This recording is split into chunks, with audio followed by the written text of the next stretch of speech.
తెలుగుదేశం పార్టీలో ఎందుకు చూసేవాడిని అంటే, ఒకసారి భీమరావు బాడ అని ఒక చిన్న బస్తీ ఉండేది.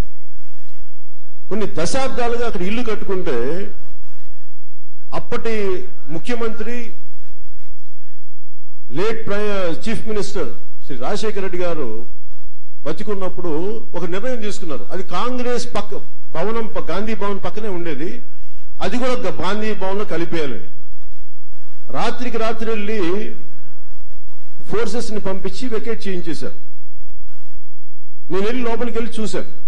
నాతో పాటు ఈయన పరకల్ ప్రభాకర్ గారు కూడా ఉన్నట్టున్నారు. ఆ రోజున వెళ్ళి చూస్తుంటే కింద పడిపోయిన పూజా విగ్రహాలు, పూజా పటాలు, అంటే అప్పుడే దీపారాధన చేసిన పడిపోయినాయి. నాకు చాలా బాధ కలిగింది.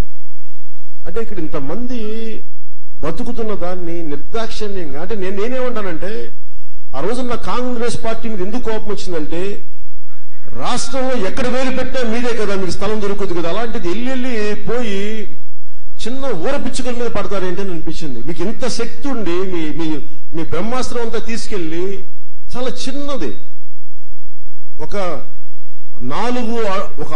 6 అడుగుల నుంచి 10 అడుగులు ఉన్న రూమ్లో అలా ఉన్న బస్తీలు మీరు కొట్టేయడం నాకు చాలా బాధ కలిగించింది.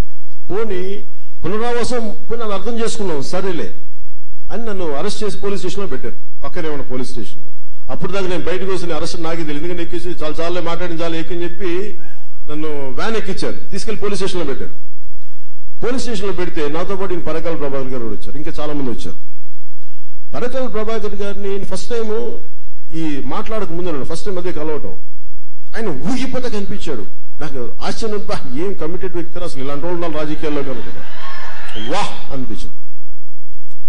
అసలు దీన్ని ముందుకు తీసుకెళ్ళాలని చెప్పి నెక్స్ట్ డే నేను అడిగాను, ఏమంటే అక్కడికి వెళ్దామంటే, అది నేను అయిపోయింది కదా నా ఇష్యూ, దాని గురించి ఏం మాట్లాడతాం అన్నారు.